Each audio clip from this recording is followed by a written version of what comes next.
Mr. Guyot, thanks for doing this interview. It's a pleasure. Now, you were born and grew up in Pass Christian, Mississippi, and you said that racial prejudice, by and large, did not affect you during your youth.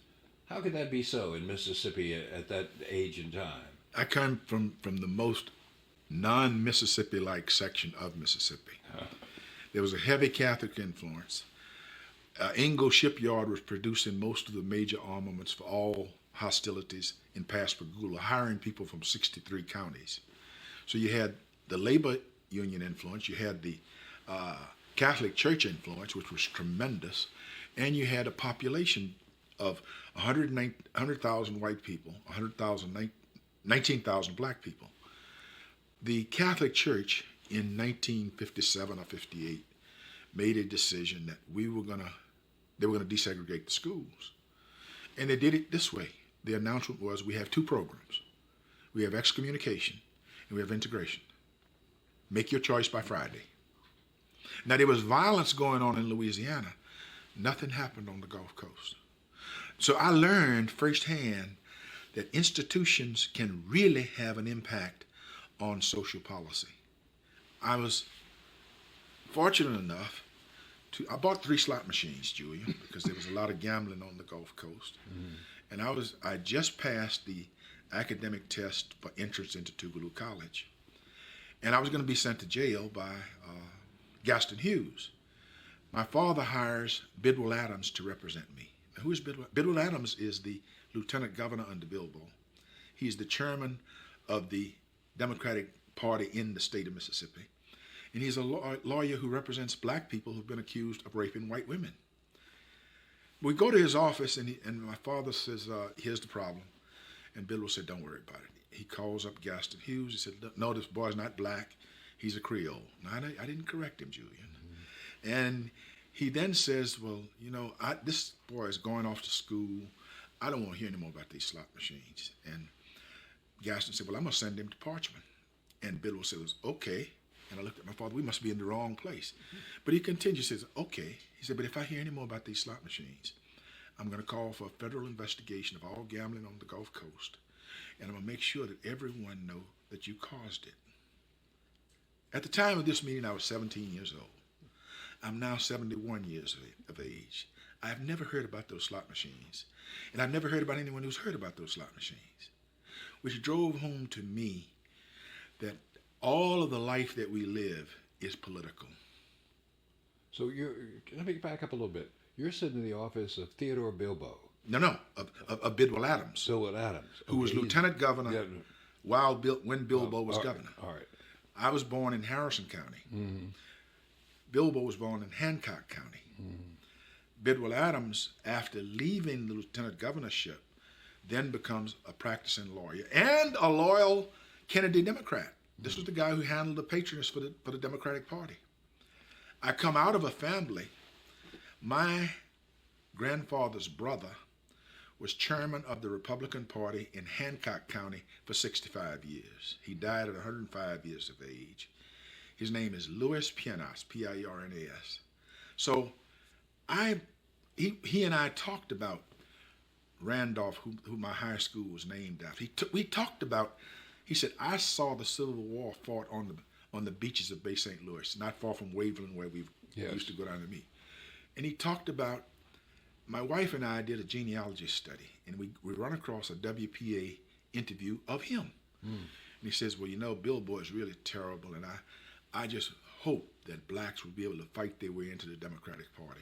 And I got chills on my spine. I said, that's what I've been doing. So my family was very, very political. My grandfather was a man who taught me the value of listening. He would have, long before ecumenicalism was what it is today, he had a lot of Baptist ministers as friends. And they would meet outside every Sunday, and they would decide what they're going to go in and convince him of. And I knew who was going to win this argument. So he would go in, and they would come out convinced that they'd convinced my grandfather, and they were satisfied that he understood them and he agreed with them. And I knew that when I talked to him about afterwards, that it had gone just the other way. But he had one habit, Julian. He said, if you went to him and said, Mr. Jules, I'm going fishing, he would repeat the word fishing. And I said, well, Grandpa, you're too smart to do that. I've seen the people you talk to, and he said, boy, it gives me a little bit more time to think about what I'm going to say. From that day on, Julian, I never questioned my grandfather. He and I read the newspaper together every day. And we also listened to two people on radio. Whenever the FDR spoke, he gathered the family to listen to our president. And another guy was Ronald Reagan. Really? Why Reagan? Why Reagan? Because we liked his style. We didn't like his ideology, but we were impressed with how he did it. I mean, he could paint the pictures. And so he takes me, I'm 7 years old, he takes me in front of the Catholic Church in Mississippi, and in St. Philomena's, and I read Paul's letters to the Galatians and Ephesians, and I'm just proud. I'm with my I'm with my grandfather. I can read before my congregation. I can do anything. Right. So I learned from my family the value of service and the interrelationship between religion and politics. My father was a man who would have made Lyndon Johnson look like a piker. Oh, really? If he could have just gotten the kind of political opportunities that I had. My father got in a contest one time about a mathematics problem. Everyone in the town told him that he was wrong, that he had figured it out wrong. And they sent back to the book manufacturers, and the book manufacturers said, we made a mistake. He's right. He's a man who, when he goes into a jury, a woman wanted to get $6,000 from an insurance company. And everybody in the jury said, oh, that's useless. Then my father said, well, send out and get a lot of coffee. Because until she gets $6,000, we're not going to decide anything. I saw my father, Julian, beat one of the richest men in Paris Christian almost to a pulp. Really? In front of the post office with his fist, and then take me by the hand and walk me home. I come from a city that was, the Catholic Church had desegregated. I could use any restaurant I want. I could go into any drugstore I want. I could ride on the bus anytime, anywhere. I was a longshoreman at 13. I used the white restroom on the Gulf Coast. Only Dr. Felix Dunn, who was a black, wealthy political person, and myself did that. Now, I did it not because it had anything to do with nonviolence. I did it because my father would have killed any 20 people that had anything to say to me. But didn't you know that there was a great difference between where you lived in Mississippi and the rest of Mississippi? And how did you balance in your mind the fact that you're able to do these things here, but just a few miles away, you would take your life in your hands to do them? You see, what really brought this home to me was I went to Tougaloo College. Tougaloo College was threatened with extinction by the state legislature. It had an interracial faculty. It was perfectly designed for me. I needed to be someplace that was academically free, that would be committed to social change, and that would be committed to empowerment and the development of leadership. Tougaloo was all of that. And when I get there, I meet Ed King. I meet David Broder. I meet Ernest Berinsky. Ernest Berinsky is a Jew driven out of Germany. He comes to Tougaloo. He becomes an institution there. And he develops a theory that some institutions are functional only by their absence of function. That's the Democratic Party in Mississippi. It only needs to be organized every 4 years. They go to a convention, they come back, and then it disbands. Because if they don't disband, then they have to answer people's problems. But you can run the state apparatus without doing that. I meet A.A. Branch. A.A. Branch is a member of the leadership of the YMCA. A.A. Branch says to us, the policy of Tougaloo is you can become involved in any demonstration you want around voting. We're going to assist you in doing that. But take your books with you. We're going to test you just like everyone else. Only Tougaloo College and Miles College did that. No other college in the South or in America did that, to my knowledge. So I'm in the perfect place for me. I meet people who are committed to nonviolence. I meet Salter, John Salter, who teaches me everything I need to know about socialism. I meet people are committed to. AA Branch is a leader of the YWCA, but it's AA Branch who walks into the COFO office in 1964 with the papers to join with the United Church of Christ and the National Council of Churches in taking over the WLBT television station. Tell me the names, before we jump this far ahead, tell me the names of some of the students you went to school with whom we know as movement people. I went to school with Dory Ladner. And Joyce. Joyce Ladner.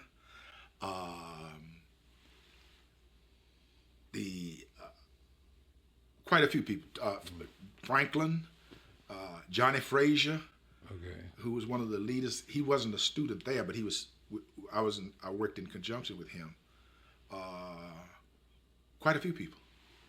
Now, the Anderson, who later becomes a member of the state Supreme Court. I know this is counterfactual, but what if you had gone to Jackson State instead of Tougaloo? How would Lawrence Guyot have turned out, do you think? I don't think I would have lasted at at Jackson State. Because I believe I'd come up in a town that created a certain political expectations of what was expected of me by my family and by my church.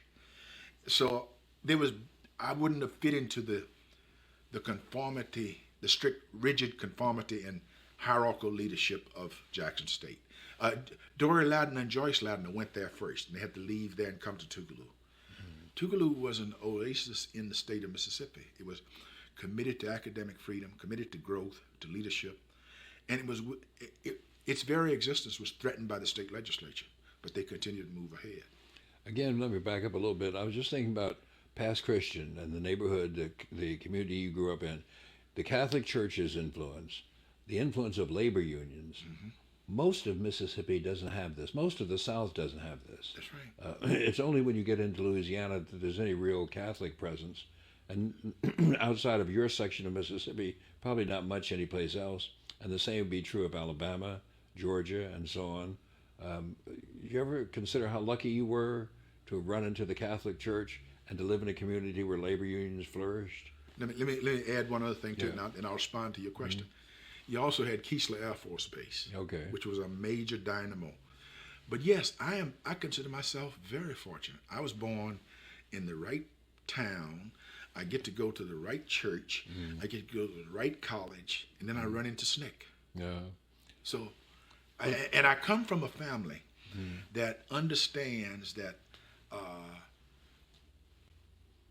in 1964, my uncle, my favorite uncle, says to me, "The mayor wants to meet with you about the summer project."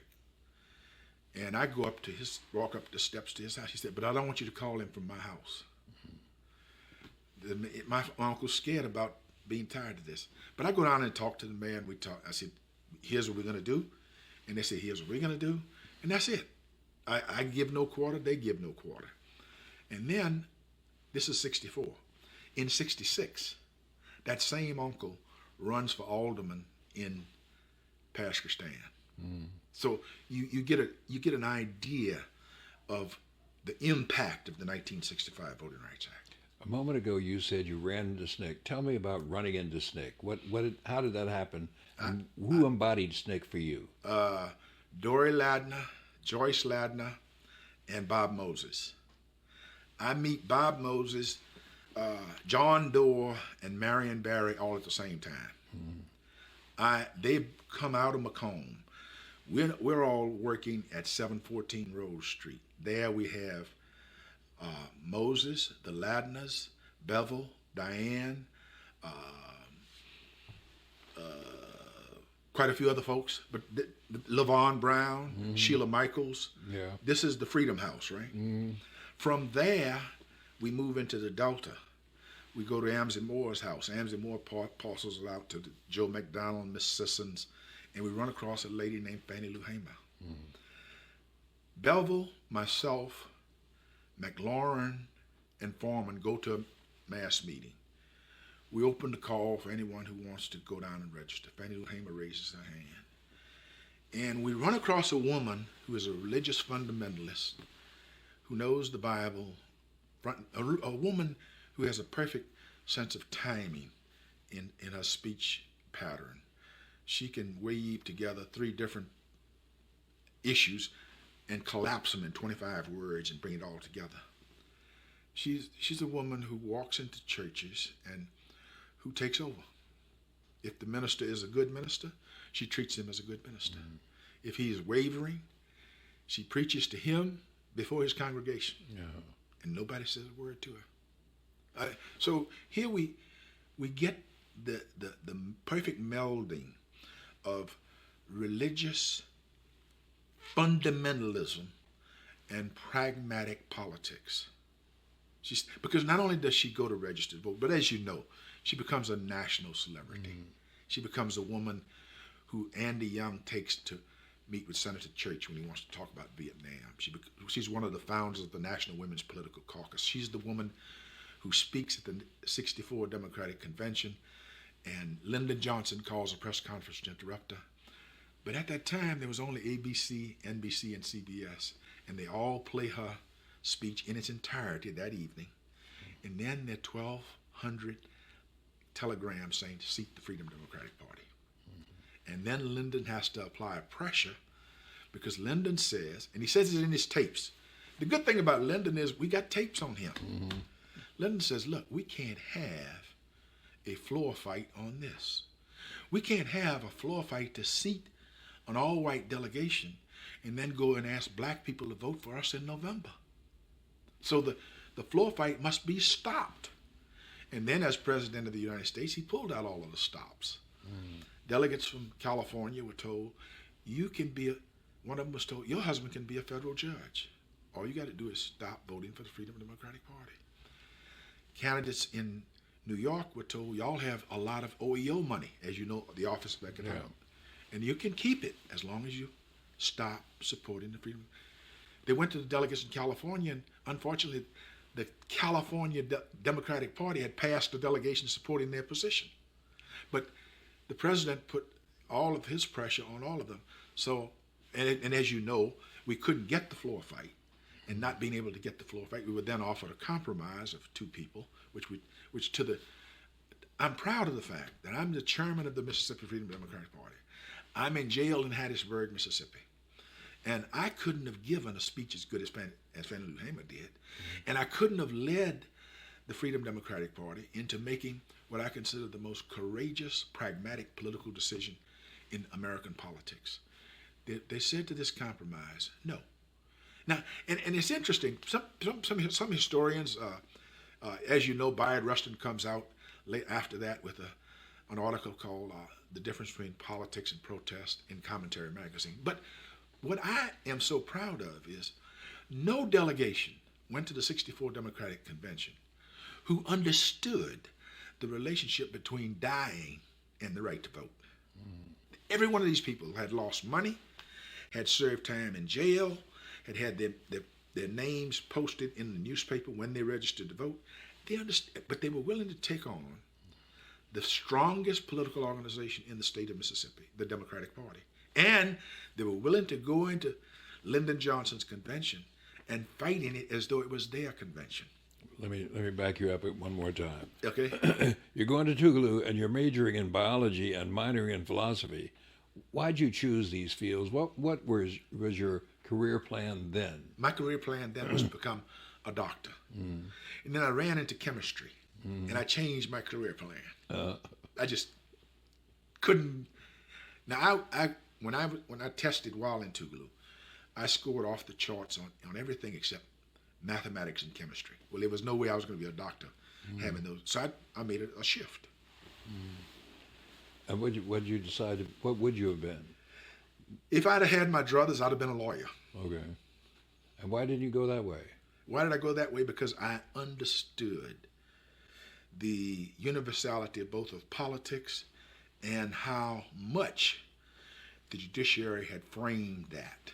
I understood that the Brown case, I understood that the Baker versus Carr now opened up the political arena to the courts, which meant that there would be more power, and history proves me right on that. have reached a point in this country where we have an excellent power and scope of the judiciary, and now we've got to fight to keep it. Now, you mentioned a moment ago about running into Bob Moses and the Ladner sisters and so on, and finding this community of people who make up the Student Nonviolent Coordinating Committee. What did you think of them? What was your impression of them, and how, in your mind, did they differ from the run-of-the-mill college students and others you were associated with? I thought that these were people who had a religious commitment to interracialism, that they were fundamentally about change, that they were different from the other organizers I'd been exposed to, in that they were not about creating membership. They were about creating empowerment. And that is what fascinated me. Because here were people who were very well educated, who could think on their feet, who were interdependent, and who had fierce respect for one another. I mean, and then once I saw how they operated, then I was totally captivated. Their position was that they were going to work with established leaders who were there. E.W. Steptoe, later Hartman Turnbow, the people. They go into Macomb. I don't go into Macomb. And SNCC is almost shot out of Macomb. But what it discovers is that the black community will protect and support them. It will hide them. It will feed them. It will clothe them. It will lie for them. It will do anything to protect them. And this carries us into the Delta. And there we go into Greenwood. And we find that in Greenwood, Mississippi, there was tremendous fear. But we worked. Moses proposed, let's have some demonstrations. And I said, no, they don't know us yet. So we got better known, moving around. And then when we had demonstrations, we had 100 people come into the jail to bring us food and support. That's not supposed to happen. I mean, what is the one thing black people learn? Don't go to jail. Don't be associated with those who go to jail. If you're their friends, wait until they get out of jail to be friends. So we push Greenwood to the point where we're having 500 people come down to register to vote. Hardy Lott, a segregationist lawyer who defends Byron D. LeBeckwith, says to me in the LaFleur County Courthouse one day, Guyot, you should be very proud of how many people y'all got coming down in LaFleur County. I said, well, Mr. Lott, I understand. We got them coming down and y'all are turning them away from registration. What we need to do is create a situation where they can come down and get registered. He said, well, that's going to be a good fight. And it proved to be a good fight, because what we were able to do in Greenwood is force the Department of Justice. Once the voter registration workers got arrested there. John Doerr says, okay, we're going into court. But instead of filing a type A suit, he files a type B suit, which just gets us out. But what we found was that the Department of Justice, to this day, defends their position by saying, we didn't want to occupy LaFleur County. Because remember, while this was going on, there was also the case of Ole Miss, and there was the case of Theron Lynn. And so we were able to, I think one of the major achievements of SNCC was to bring about a working relationship with the Department of Justice. We trained them. We took John Doerr to Walthall County, and we introduced John Doerr to a man named John Hardy. John Hardy was a SNCC activist who brought some people in to register to vote. Mr. Woods, the registrar, hit him with a gun and a stick, and the Department of Justice said, wait a minute, we're going to stop this prosecution. And the reason we're stopping is when you hit him, you hit every black man a woman who might want to come to register to vote. So they develop a theory called an injunction pending appeal. And that's what they do. They say, you can't prosecute this man. And they take it to the Fifth Circuit Court of Appeals. The Fifth Circuit said, that's right. But couldn't we say that one of the reasons that happened is because of somebody like John Doerr, not because of the department itself, but because somebody like John Doerr stood out among his fellows and pushed hard for these kind of remedies. There's an absolute. John Doe was not the ordinary Department of Justice. John Doe believed in going into the field, finding out where the danger was, and regardless, they trained his staff to do that. And so there's no question. John Doe participates not only in that, but John Doe also, when the Mississippi Freedom Democratic Party files the first private lawsuit under the Voting Rights Act of 1965, John Doe and the Department of Justice files an amicus. We go to the Supreme Court, we win it 8-1. And what does that case say? That case says, right now the law says that the Attorney General is the only one who can institute suits. But we're going to take the position that from this day forward, anyone who is aggrieved by Section 5 has the right to bring a lawsuit under Section 5.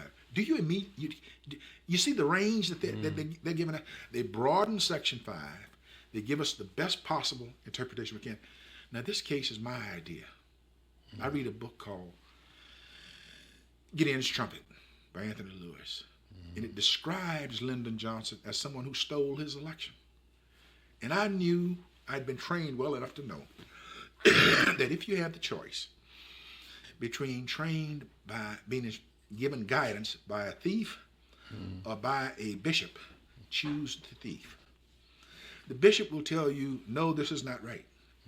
The thief will tell you, this is how I did it, and this is how I've stopped other people from doing it. I knew that Lyndon Johnson didn't want anyone to ever be able to do what he had done. And I go and I find Section 5, and it said, it's the most beautiful language ever written. It says that any change by a covered political subdivision that has the possibility of diluting the Voting Rights Act must either be pre-cleared by the Department of Justice or litigated before a 3-judge panel only in the District of Columbia.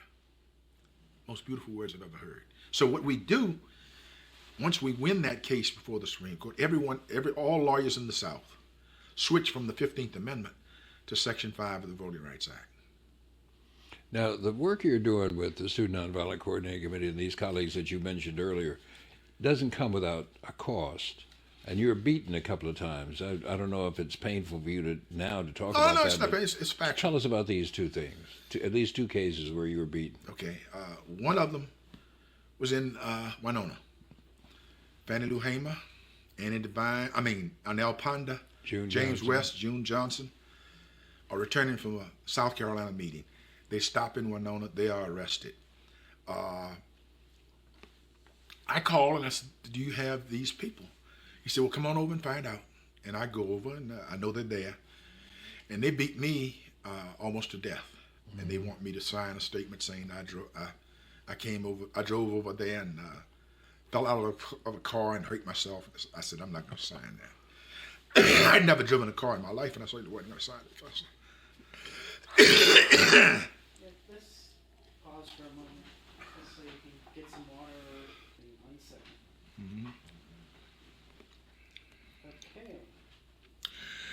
Okay. I leave Greenwood and I go into Winona, and I'm beaten. They threaten to burn my testicles with wooden sticks. I know that I have to stay conscious, otherwise they're going to kill me. I'm beaten by 12 people, then I'm asked to sign a statement, which I refused to sign. Then they charged me with murder. Who had you killed? I hadn't killed anyone. Who did they say you killed? I had a note from someone who had said to me, who had given in the street, someone had been killed, and they took that and said, well, you killed him. And what I found was that I knew that I wasn't going to get out of Winona alive. And I didn't think any of us that were there. The only thing, they left my cell door open. They left a knife outside. They sent someone who showed me a fake badge saying I'm an FBI agent. Now tell me what really happened. And Medgar Evers was killed while we were in Winona. which then, because they turned off the radio, I knew something had happened, tragic had happened. I just didn't know who. And then Andy Young, Bevel, and Frank Smith come to get me out of jail. And then we eventually go to the Medgar's funeral, and then I leave there and go to Hattiesburg. But it was clear to me that we were beaten too badly. I mean, we were beaten almost beyond recognition. And they were not going to allow us to go back and have pictures taken. As fortunate as it is, I believe that there are two things that saved our lives. One, Roberta Gala and other people from across the country start calling in to ask to speak to us. The other, that let them know that other people know they're. And number two, the assassination of Medgar Evers. I just don't think. The other time that I'd been beaten quite a few other times, but one time that I remember vividly that I wasn't beaten, but I think it's something I want to talk about now. Okay.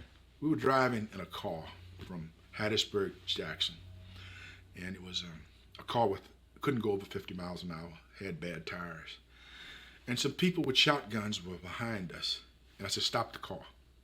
And I got out, I walked back, and I looked at the piece, and I said, "Look, the FBI isn't following us. If you want to go to jail for 10 years, just do anything to anybody in that car." And them good old boys turned around, and then we got back in the car. Yes, Julian, I lied, but I'd rather lie and take control of my life than to leave it to someone else who I didn't think had my good being intentions. Now, Eleanor Holmes Norton, who's the district's representative to the Congress, has known you since the early 1960s. In fact, did she come with you to get the people out of jail in Winona? She was involved. She was a young lawyer then. She was a lawyer, yes, she was involved. She said you walk right into terror. What does she mean by that? Well, she said that at a dinner that was given in my name here in Washington. And the way she laid it out was this. She said, "Look, all black Southern men were taught, stay out of jail. If your friends are in jail, send them money, pray for them, but don't go visit them."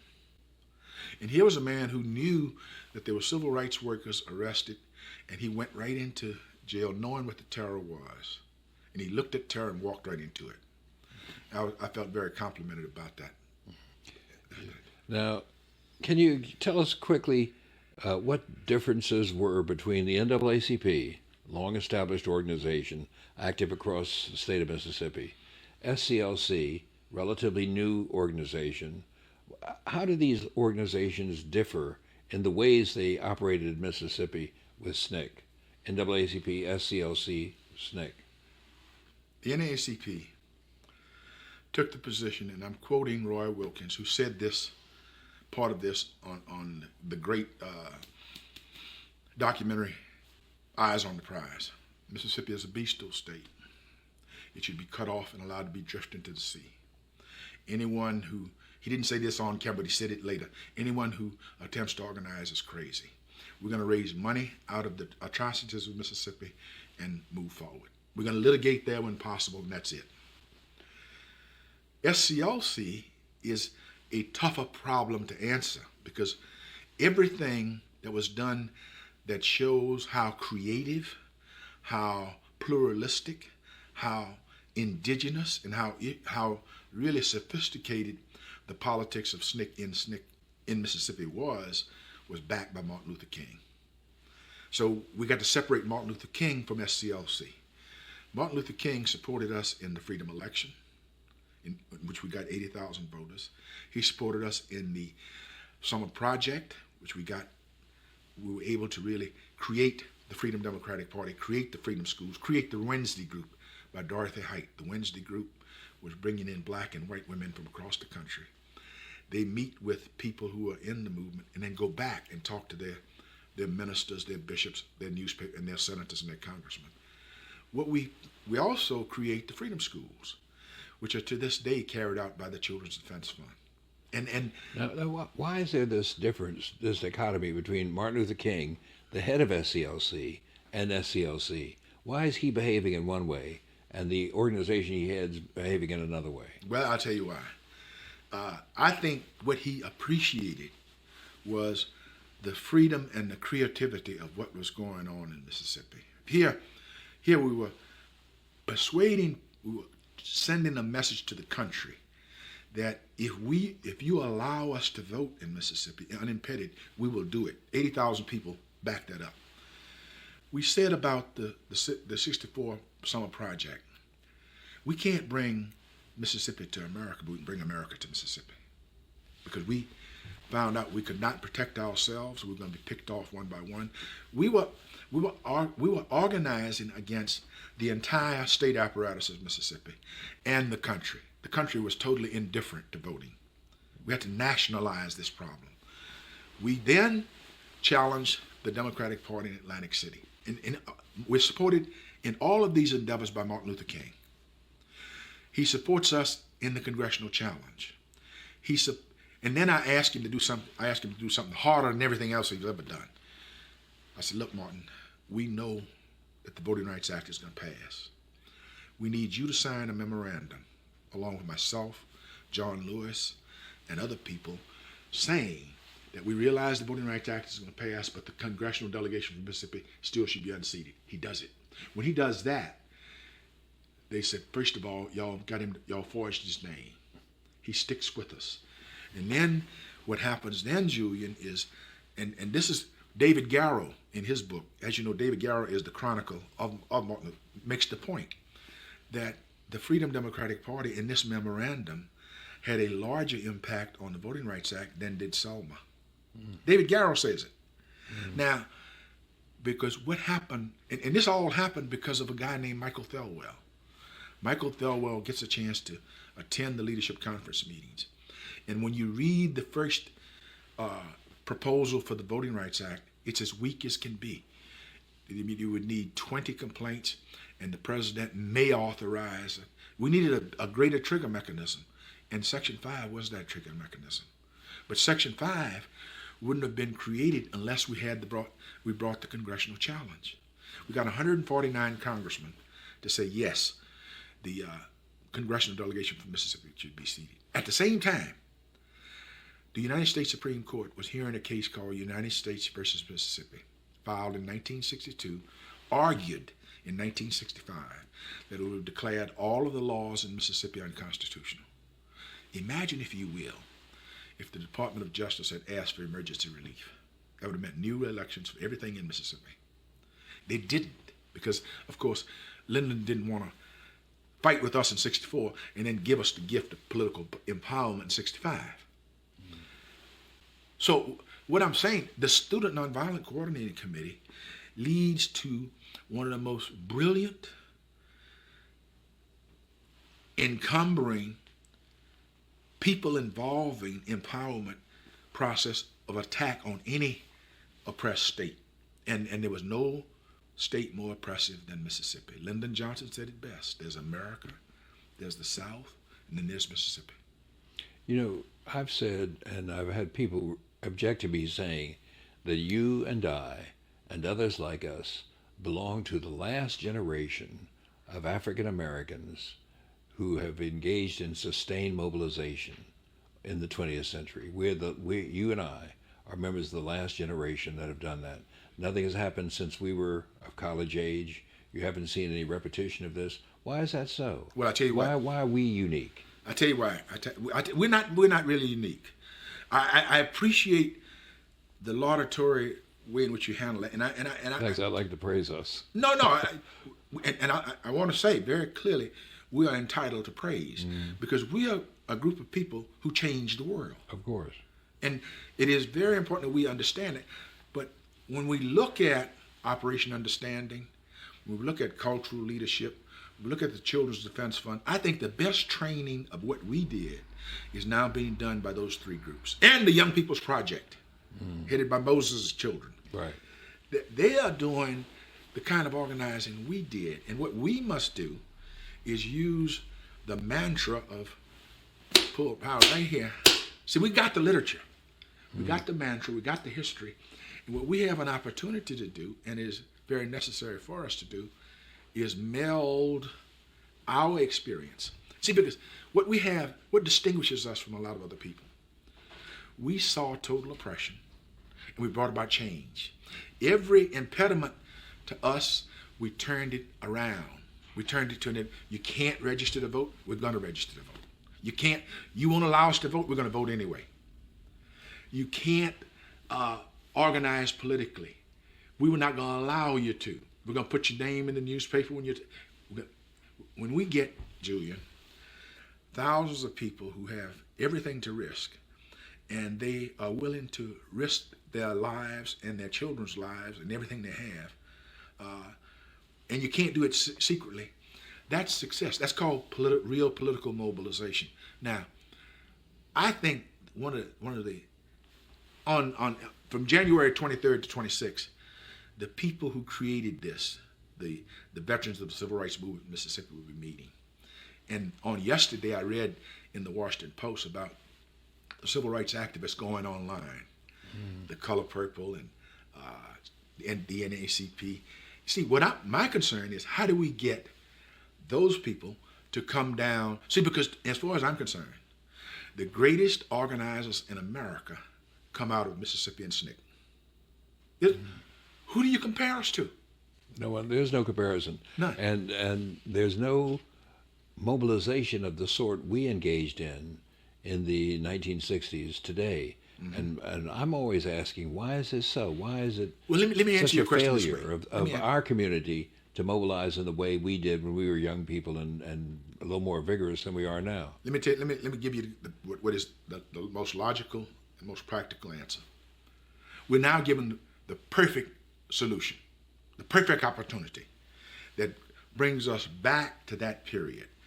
If we allow the Republicans to have control of the House and the Senate, except for the next 2 years, well, they don't control the Senate, but then we must forever write off that whole beautiful mantra that we created before then.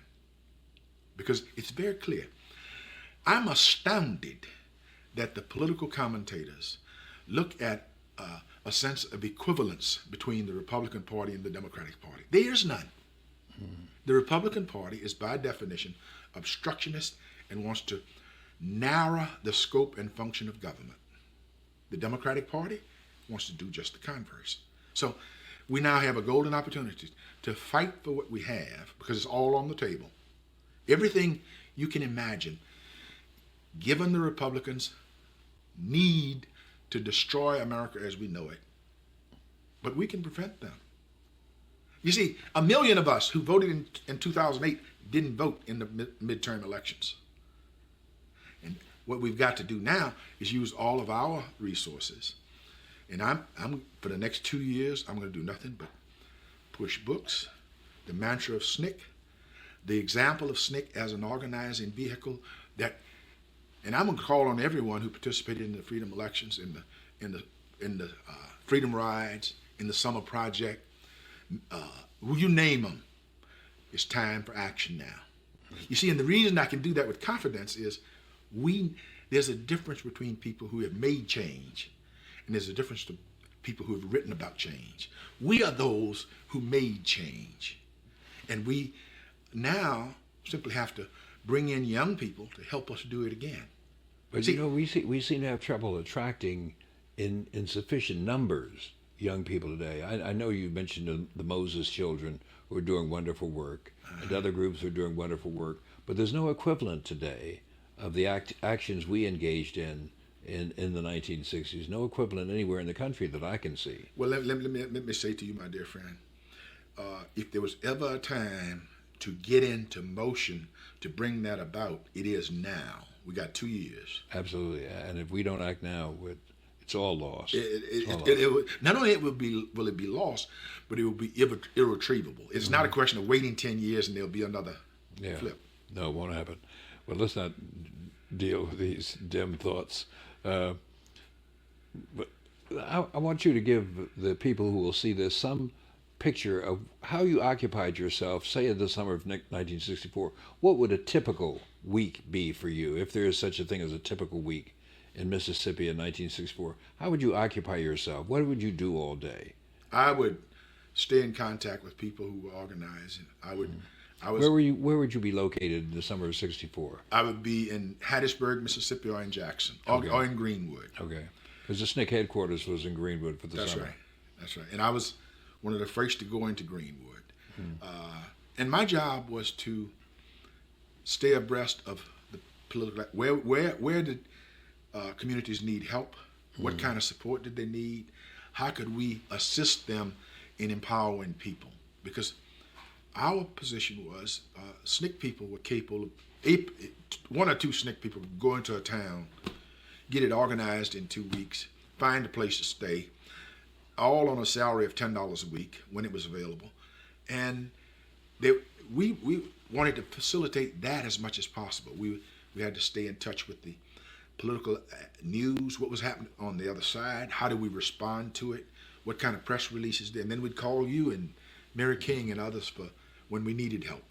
But it meant setting up meetings, carrying out meetings, improving the skills of the leadership that was there. Harry Bowie and I traveled the state of Mississippi. Bowie was a black Episcopalian, one of the most brilliant men I've ever met.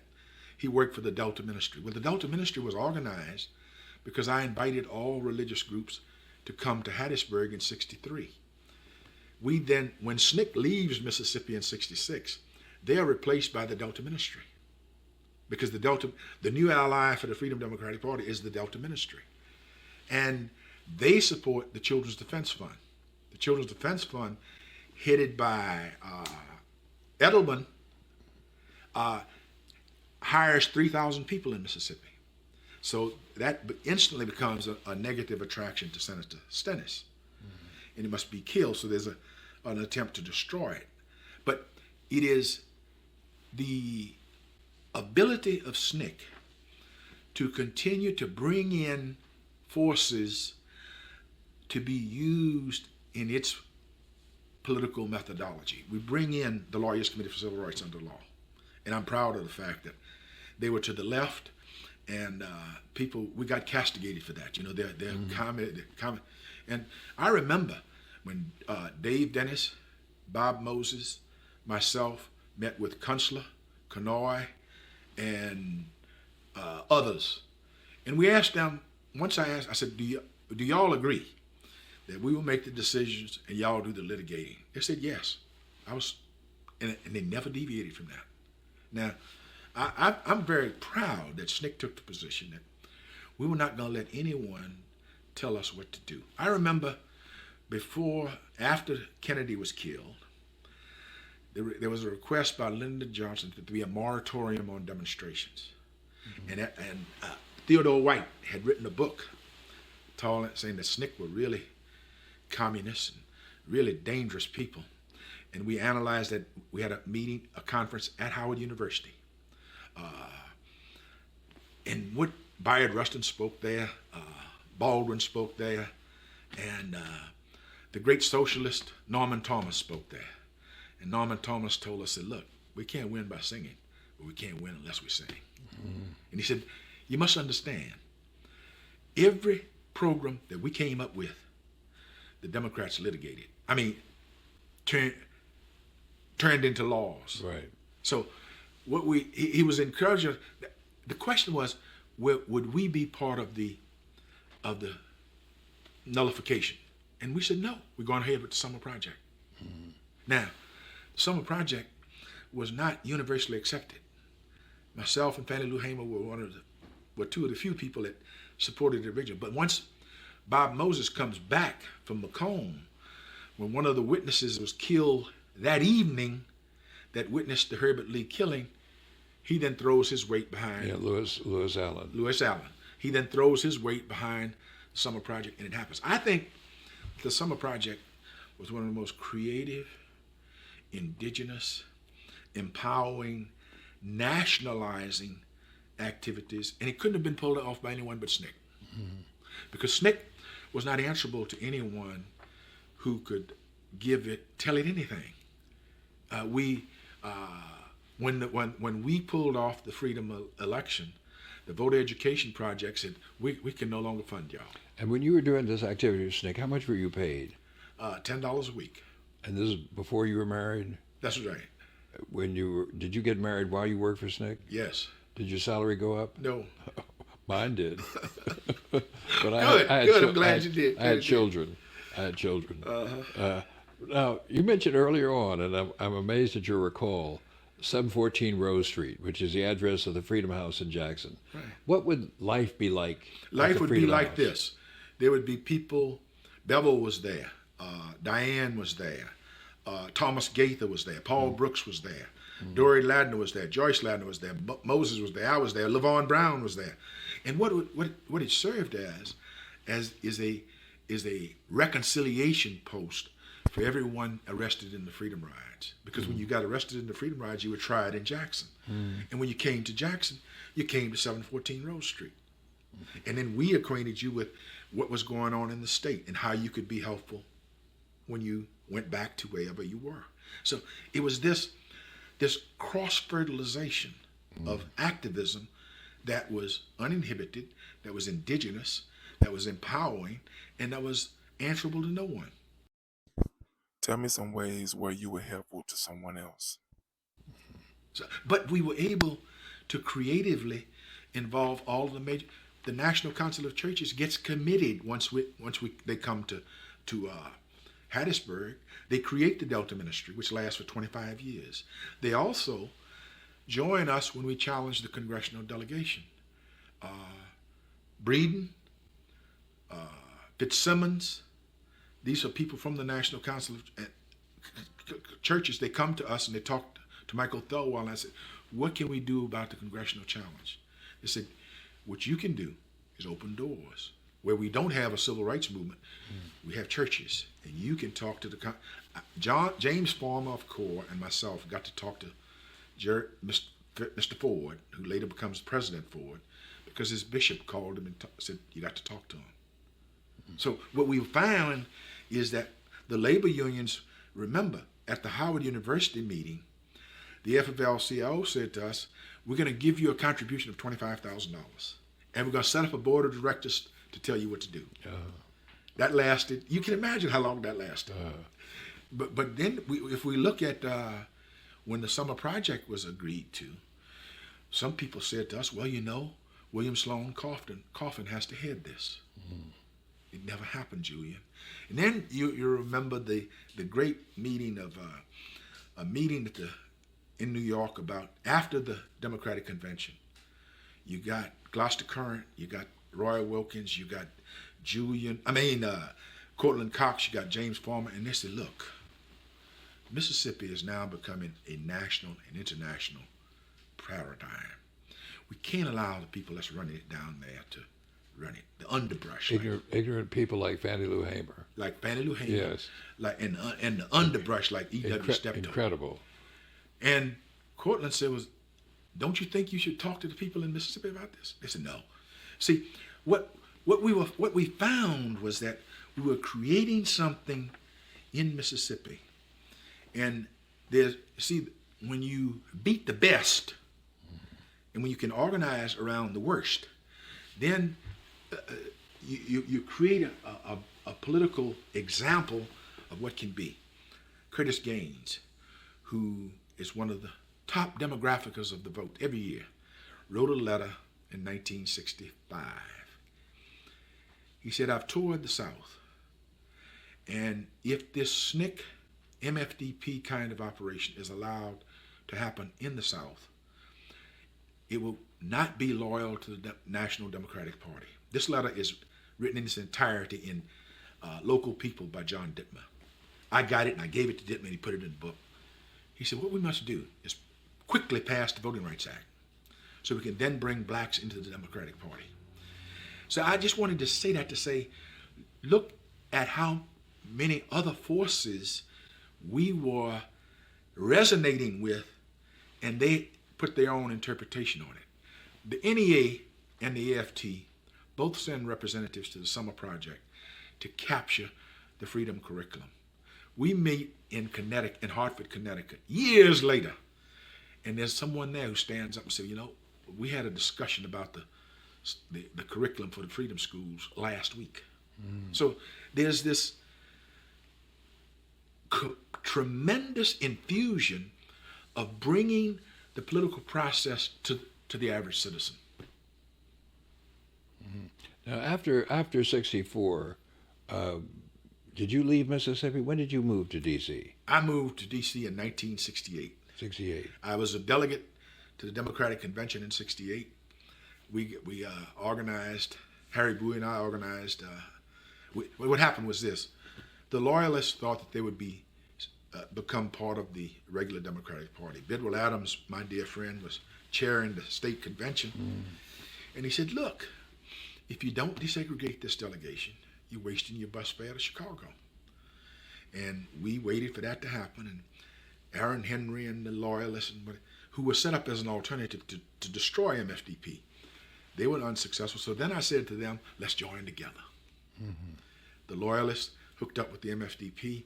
We got 50% of the delegation. They got 50%, and we were seated in '68.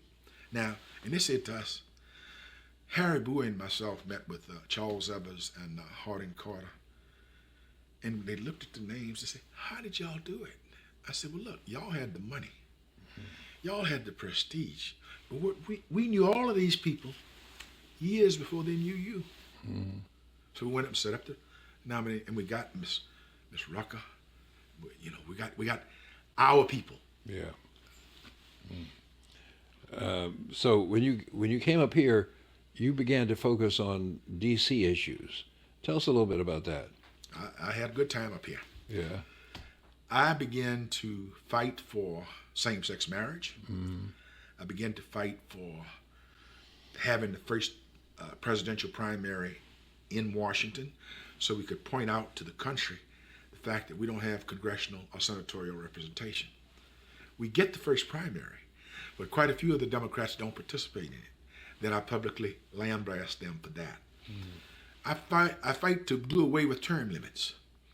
I believe that we fought too much, we've bled, too many of us have died to allow the calendar to determine the political situation. We do away with term limits here. I find this is a very creative city council, and it is one that I can operate conveniently with. I become an ANC commissioner. I begin delving in economic development. I'm involved in everything that was developed in Columbia Heights. Every one of those 37 proposals was brought to us. We were told to pick a developer to analyze and to grade them. We did that. So I built some of the political infrastructure of the state, of the city, and I am very much of an activist. I supported Fenty for mayor. I supported the write-in because I remember in 1968, and you remember, I'm sure, yourself, when we made a decision to move from the civil rights movement to carry the church with us into the political arena. And we forswore hate. We said, we're not going to hate people, and we're going to choose the ballot instead. The Bible and the ballot infusion. Yeah. And then I see a campaign that to me was the real implementation of more hate than I've ever seen in my life. Fenty was not only defeated, he was turned into a hate caricature. And because of that, I joined him in the write-in. And it's one of all the things I've done politically, I'm just as proud of that. Because one of the things I understand very, very clearly, if black people ever make the mistake of separating our politics from our religion, we're damn not finished. But at the same time, you mentioned same-sex marriage, and same-sex marriage is just an anathema in many black homes and in the black church community. One of the biggest opponents is Walter Fauntleroy, Reverend Walter Fauntleroy, who's Dr. King's lieutenant here. So how do you manage in your practice of Christianity to balance this support for something that many black Christians just think is terrible? Well, I think one of the best movements in that position was my wife. My wife and I met when I went to California she was raising money for SNCC. She comes to Mississippi. We leave there. We get married in Washington in '67. She supports me in everything I've done. She gets a job to help pay my way through Rutgers Law School. She's with me. She goes to jail with me in Mississippi. We live together in Mississippi. My wife is white. And when I've gone to the hospital, she's come with me. Quite a few times she saved my life. And I said to myself, can I really accept all of this and deny it to two other people of the same sex who are in love with one another? And I couldn't. And I may shock and amaze you when I say this, but all of my politics has been based on my religious beliefs. And I tell people, I said, look, when you said, when you're told religiously to feed the hungry, clothe the naked, visit those who are bound, it doesn't tell you to find out what the charges are. But whenever you attempt to do any of those three, you enter into the political arena. And that's all right, because there's no other way to do it. Because I teach political empowerment, and the first question I ask my class is, let's talk about something that's not political. Once we got through that, then we go on to the question, what are you doing to enhance your political mobility and motility and options? But you know, I was thinking as you were talking there about the years we've known each other, and I frankly have not thought about you as a religious person. I understand. Probably I don't know that side of you at all well. Well, that's understandable, and I'm not offended by that at all, because I know you, and I'm very happy with our relationship. I remember when you would share your poems with me early in SNCC, and we both love books, and we both are very proud of what we've done. But I learned that we must be able to ethically transcend ourselves and put ourselves in other fellows' shoes and then make a judgment. I have no problems with... I testified before the city council, and I said, look, I'm astounded by people wanting to vote on denying other people human rights. I said, we didn't sacrifice lives for that. The vote should be used to build, to strengthen. It should be used affirmatively. And quite a few people agreed with me on that. See, I think the beauty of politics, even though it has a bad name right now, will be revived. Because in order to save this country, we're going to have to revive it. And I think I look at it as a good journey, because as long as you have a country in which 6 out of 10 people don't know the difference between the various layers of government, how can you really create public opinion about affirmative and moving? Jefferson said it very clearly. He said, look, in order to have a Republican style of government, you got to have an informed electorate. My dear friend, we have a tragically misinformed directorate right now. What would you... Hold on one Okay. from here, because we're at the 1 hour mark. So Okay. put in a new T. All right. So do you want to get up? No, just I want to stretch.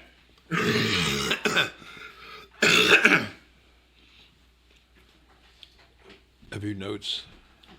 Okay. And this was great. I'm glad you led to some of the things that weren't on the list of questions.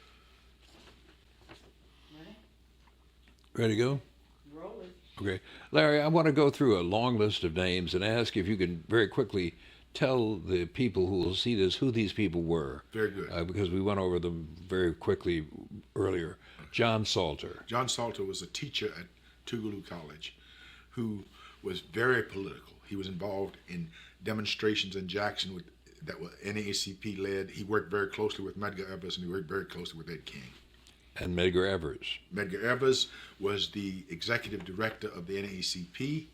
He was a person who went disguised to get information about the Emmett Till case. He was the political leader of the NAACP in Mississippi. He was very involved in in a lot of the political activity and civil rights involvement in the state. And Tom Gaither. Tom Gaither was a core member early in Mississippi and continues to be involved in the civil rights movement to this day. Now, you mentioned when you were talking about the Freedom House address earlier that it was a place of reconciliation. What did you mean by that? What I meant was that it was a place for people, regardless of where you stood in the movement, you were welcome there.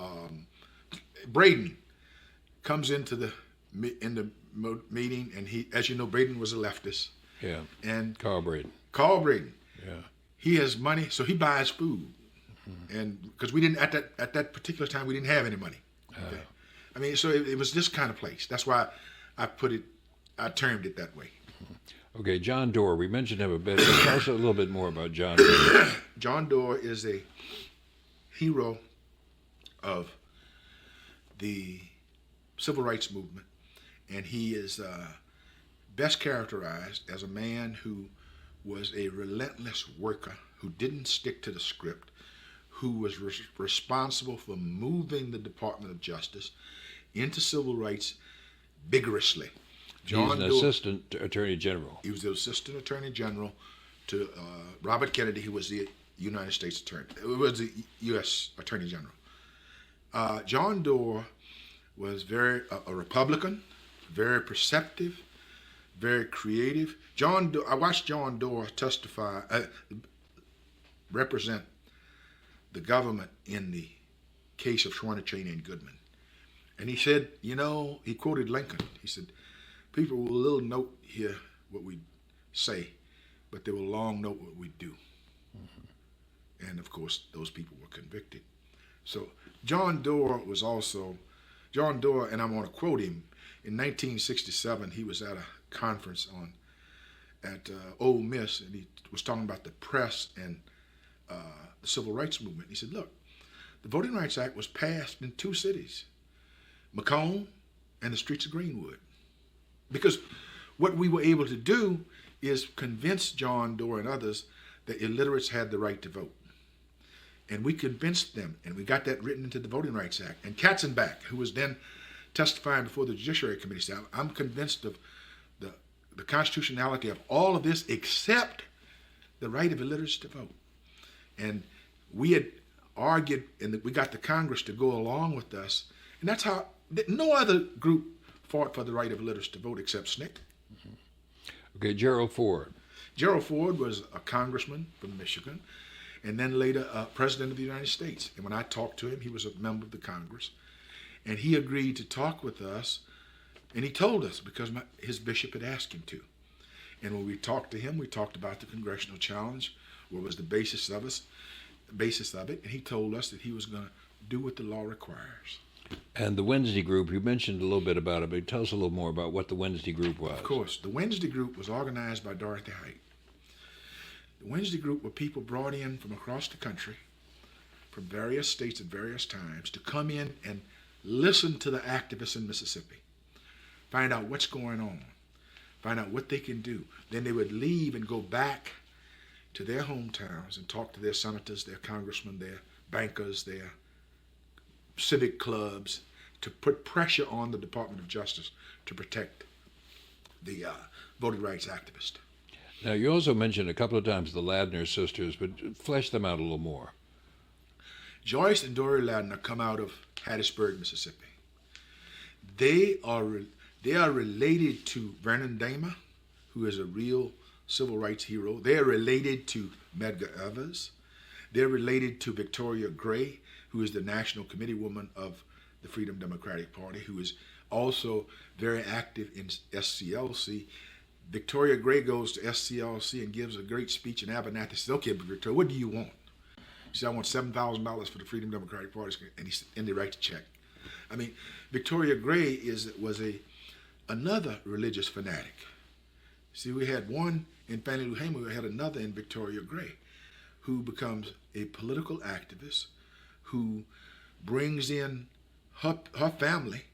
There were more people in the freedom schools in Hattiesburg than anywhere else in the country, in the state. The case of Theron Lynn is tried by the Fifth Circuit Court of Appeals in Hattiesburg. He's the registrar in Forrest County. He's the registrar in Forrest County. He takes the position that he's not going. You have Julian. He turned down postgraduate degree people because they said you just didn't complete the test right. There's a great book written about him. It's called Count Them One by One. And it's written by one of the attorneys who operated in that state. Why is it a great book? Because it talks about the trying of Theron Lynn for contempt. It talks about the courage of the witnesses who participated in that. And it establishes a basis, as does the author say, and I totally agree, for really passing the Voting Rights Act, because it was very clear that the recalcitrance of this registrar, which was also analogous to 82 other registrars like him, because there's one in each county, once the court ruled against him, he simply refused to register people. Now, and this is the federal court. Now, John Doerr, when they're trying Theron Lynn, introduces me to Judge Brown, Tuttle, and Bell. The Fifth Circuit Court of Appeals followed, and there's a great book about this called Unsung Heroes by Jack Bass. The Fifth Circuit Court of Appeals follows and joins the Department of Justice in making sure that whatever they can do to back up the movement in Mississippi, they do it. We knew if we lost in Meridian or Jackson, all we had to do was wait until we get to New Orleans. Because in New Orleans, we win. Griffin Bell voted. One moment. Okay. We have somebody at the door, right? All right. They went away? Oh, yeah. They went circuit, and how helpful it was back in those days. These were all, the Fifth Circuit was made up of the most creative group of people who were committed to making the law useful for social political change. Ironically, these were all Eisenhower appointees. Each one of them filed challenge delegations in their states, Louisiana, Georgia, and Texas. And they won those positions, which helped Eisenhower get the presidency. Eisenhower said to them, "What do y'all want?" They wanted to get on the Fifth Circuit Court of Appeals. They were on the Fifth Circuit Court of Appeals. And they established a legend of expanding the constitutional rights of everyone that came before them. Their position on the city of Jackson was that Jackson had an apartheid policy that was incomparable of anywhere else in the United States. That was the official position of the Fifth Circuit. They validated the removal cases filed by Arthur Kenoy, and they were later overturned by the Supreme Court and narrowed. They validated all Section 5 cases. John Doerr simply had to get to New Orleans, bring the case, and it was won. They overturned decision after decision by Judge Cox, who was an atrocious racist, who talked about black people registering to vote as a bunch of chimpanzees. But once we got to the Fifth Circuit, he was overturned. One of them you mentioned, however, Griffin Bell, voted against me and kept me out of the Georgia legislature for almost 6 months. Oh, Griffin Bell did some things worse than that. Yeah. Griffin Bell said to Andy Young, "Don't testify against Bork." And of course, as you know, Andy Young, to his credit, testified against Bork. No, I want to make it clear that of the judges on the Fifth Circuit, Bell was the least praiseworthy. But the Fifth Circuit was of the highest caliber of productivity for empowerment and for the revitalization of the 15th Amendment. It was amazing.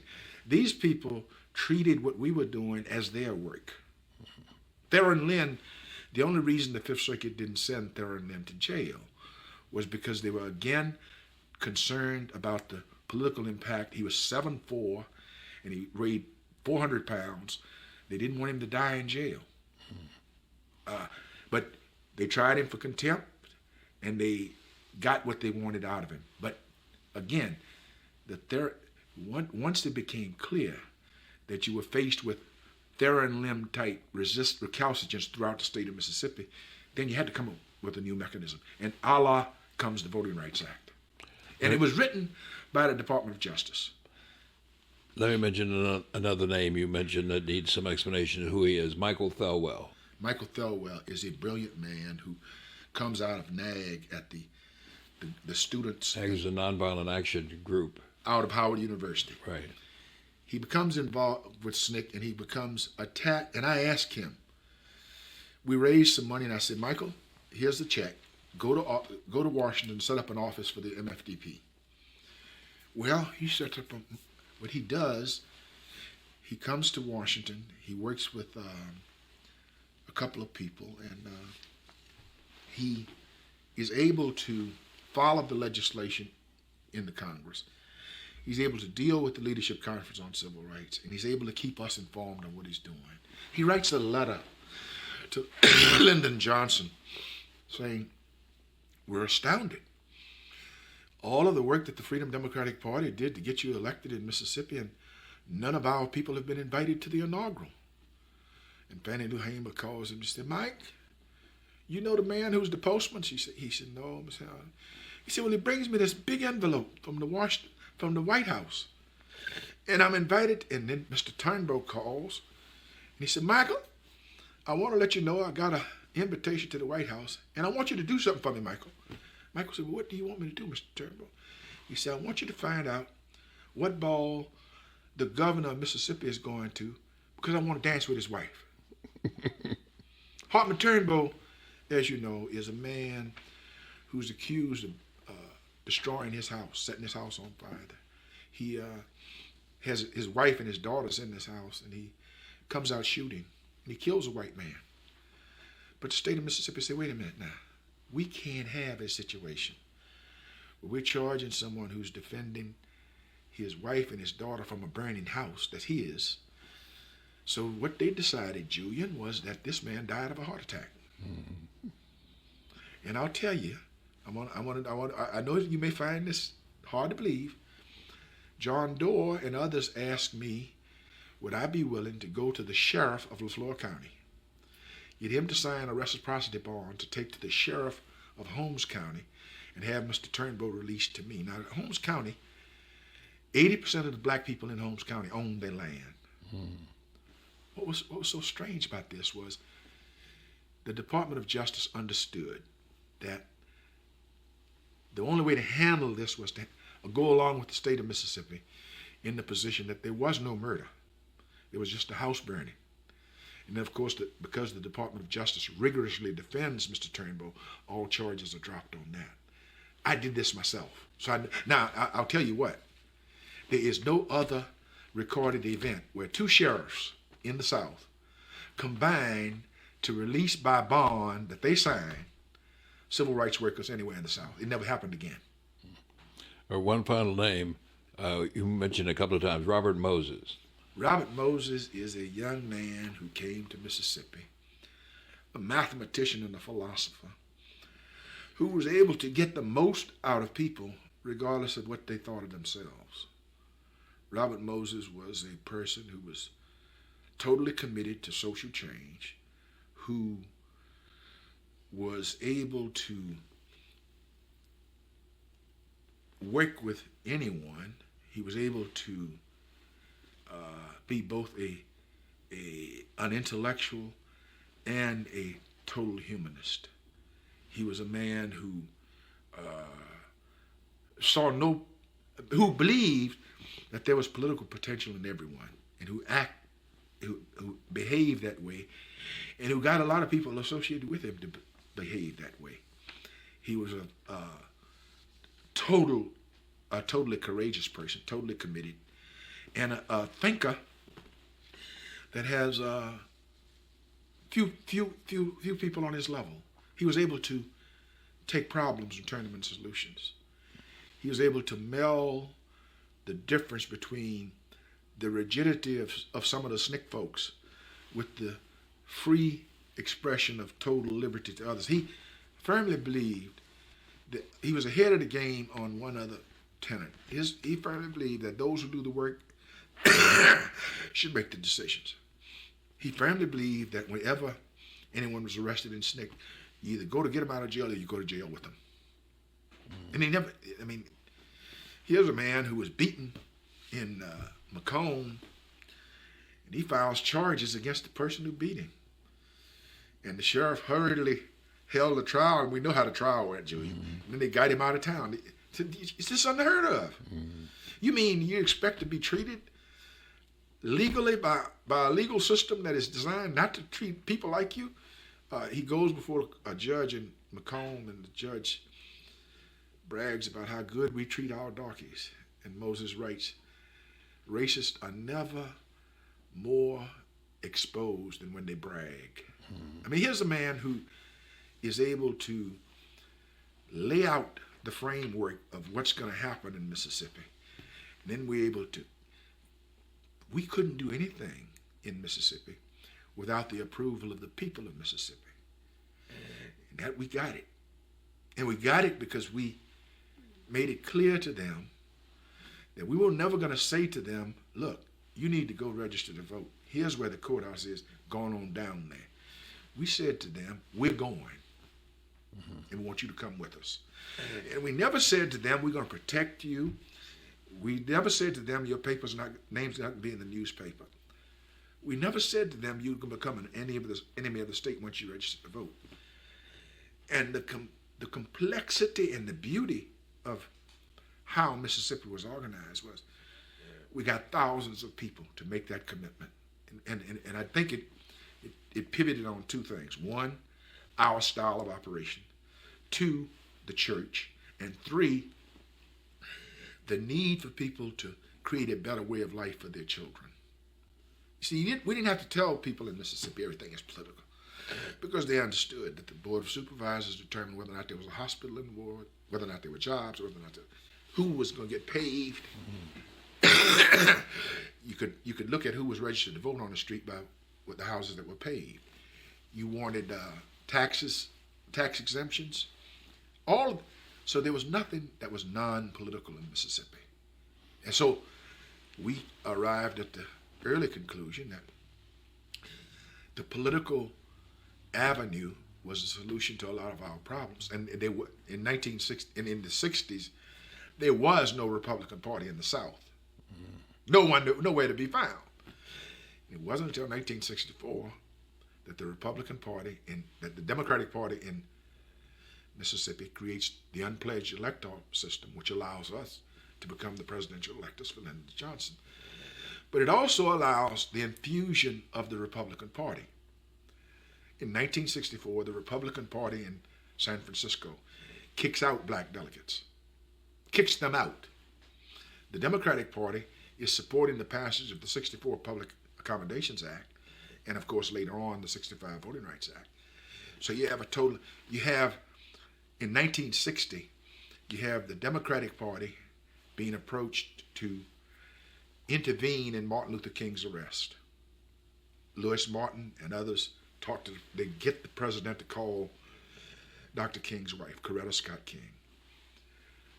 Joe, the first black baseball player, Jackie Robinson, goes to Nixon and says, look, you can do this, you should do this. And he leaves crying because Nixon refuses to do it. Now we both know that telephone call and the blue leaflet that was passed out to every black church in America within 6 days is what made President Kennedy President Kennedy. Without the black vote. I wish I could lay my hands on a copy of that leaflet.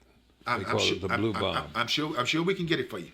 And the guy who can get it for you is a guy named Hawk Davis at the University of Southern Florida. I have a copy of the trial transcript at Winona. I have a copy of every deposition taken by the Mississippi Freedom Democratic Party during the and I got it all from him.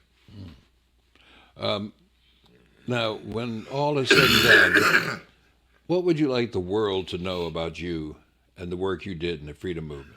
What I'd like the world to know is that I was a man who carried out his religious beliefs by his political activity.